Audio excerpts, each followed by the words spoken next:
saya hormati, saya banggakan Pak Dirjen, yang saya hormati ada 4 ya,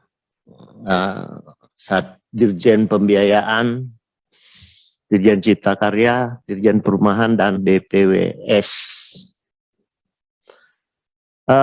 Saya memulai dengan Dirjen Perumahan. Selamat Pak Iwan sudah menjadi Dirjen. Perlu saya sampaikan Pak Iwan bahwa pada waktu pasar tempe dibuka, beliaulah yang zoom dalam peletakan batu pertama. Dan informasi terakhir pasar tempe batal kontraknya Pak Ketua ya. Jadi pas ditinggalkan oleh Pak Iwan. Baik, secara jujur saya katakan bahwa terima kasih dan penghargaan saya kepada Dirjen Perumahan karena sudah beberapa tahun kami ada di Komisi 5 memberikan manfaat yang sangat besar baik kepada masyarakat maupun elektoral kami. Terkait dengan realisasi anggaran, saya memang bisa memahami bahwa anggaran tidak tercapai atau serapannya hanya 81,03%. Itu bisa dipahami karena ada beberapa hal.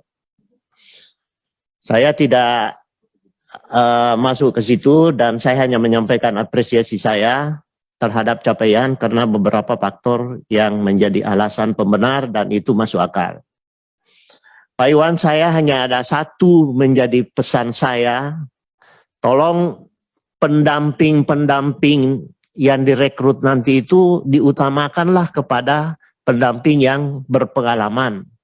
Jangan terlalu banyak persyaratannya harus mengetahui teknik dan sebagainya dan sebagainya. Paling tidak yang berpengalaman lah. Ya, itu yang saya pesankan yang pertama. Yang kedua, tolong disegerakan SK-nya karena di Sulawesi Selatan saya dengar sudah ada yang turun SK-nya. Di sisi lain ada juga anggota yang belum turun, Pak. Ada apa sih sebenarnya? Ya, apakah bergelombang juga atau bertahap juga atau seperti apa nih Pak Dirjen? Tolong dijelaskan kepada saya. Dan yang ketiga adalah mudah-mudahan ada sisa anggaran sesuai dengan kesepakatan dengan Pak Menteri dalam raker yang lalu. Kalau ada sisa lebih anggaran nanti, lebih diutamakan kepada program BSPS ini. Saya kira itu saja yang bisa saya sampaikan ke Pak Dirjen Perumahan. Oh ya, satu lagi, mungkin semuanya ini. Saya ingin menyampaikan bahwa beberapa pengalaman kami di daerah pemilihan anggota DPR di Komisi 5 sering ada alokasi dari kawan-kawan yang lain. Secara jujur saya katakan harusnya apabila ada teman yang mau mengalokasikan aspirasinya ke dapil yang ada Komisi 5 beretikalah ataukah paling tidak berkomunikasi dulu terhadap teman yang ada di Komisi 5. Ya. Sebab apa? Ini adalah suatu kesepakatan yang sifatnya moral saja bahwa apabila ada di suatu daerah pemilihan ada anggota Komisi 5, sebaiknya permisi-permisilah dulu kepada pemilihan yang bersangkutan. Ya. Kenapa ini saya katakan Pak? Sebab pada waktu kami menjadi anggota DPR itu disumpah akan memperjuangkan daerah pemilihan kita masing-masing. Jadi kadangkala ada kawan yang masukkan aspirasinya ke daerah pemilihan saya yang tidak pernah saya berkomunikasi sehingga timbul tabrakan antar pendukung di bawah Pak. Belum lagi dari kawan sendiri, dari lembaga lain lagi. Tidak usah saya sebut di sini. Ya, jangan sampai ini terulang lagi, Pak. Ya, kecuali di daerah yang bersangkutan tidak ada anggota Komisi 5 atau anggota Komisi 5 memberikan keleluasaan untuk masuk atau ada pemberitahuan kepada kawan yang ada di Komisi 5 yang lain, itu sebaiknya dilaksanakan dengan baik.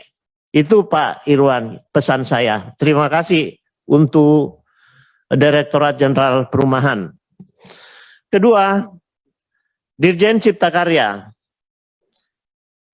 Pertama, Ibu, terima kasih. Saya apresiasi capaian daripada anggaran tahun 2021 99,4%. Ini luar biasa dan memang harus demikian adanya ya. Fisik 99,27. Nah, saya masuk dengan program Kotaku, Bu. Kami pun tahu dan semua orang tahu bahwa program Kotaku itu sangat bermanfaat untuk masyarakat. Hanya saja saya ingin sampaikan di sini bahwa apakah sistem pengelolaan ataukah pelaksanaan proyek Kotaku nanti ini sama dengan yang lalu? Sebab yang lalu itu terlalu ribet, Bu. Banyak sekali tenaganya, ada macam-macam lah. Saya tidak hafal satu persatu. Bagaimana kalau misalnya sistem pelaksanaan Kotaku ini sama dengan pelaksanaan PISU dan lain-lain sebagainya. Ya.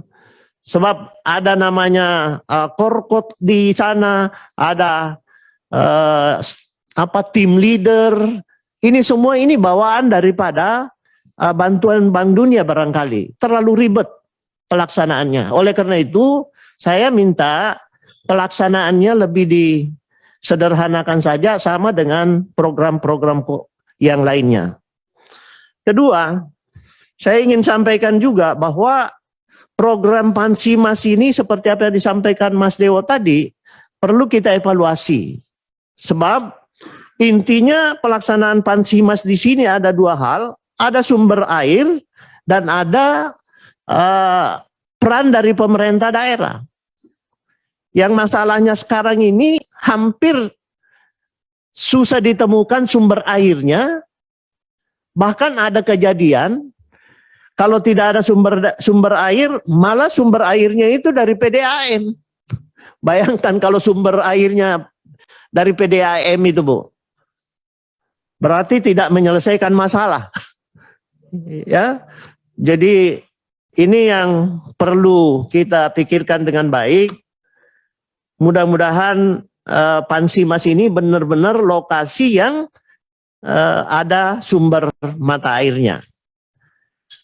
Saya kira itu yang bisa saya sampaikan kepada Dirjen Cipta Karya. Oh ya, masih ada satu titipan, Bu. Ada proyek ataukah gedung mangkrak. Ini pertanyaan saya, siapa sih sebenarnya yang menangani? Pada periode yang lalu, gedung-gedung mangkrak yang saya baca juga ada dilaksanakan oleh Dirjen Cipta Karya. Gedung mangkrak di Universitas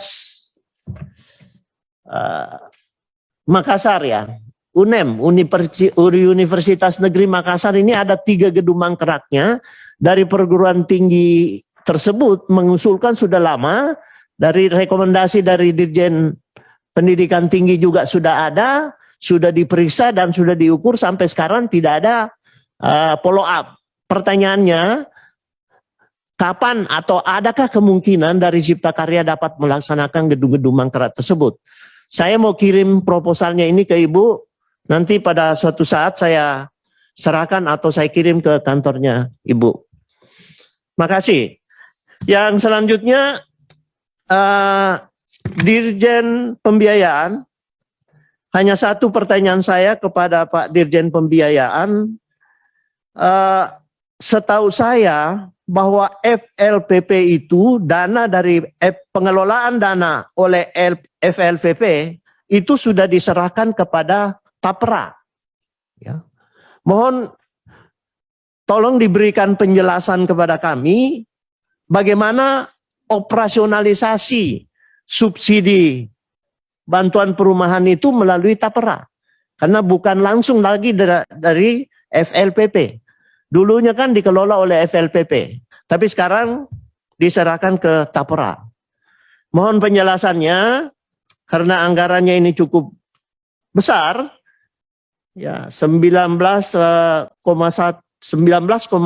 triliun ya Pak ya. Ya. Jadi itu saja yang ingin saya sampaikan kepada Dirjen Pembiayaan. Dan yang terakhir, Badan Pengembangan Infrastruktur Wilayah. Di daerah Sulawesi Selatan, Pak, ada satu lokus penanganan kemiskinan ekstrim.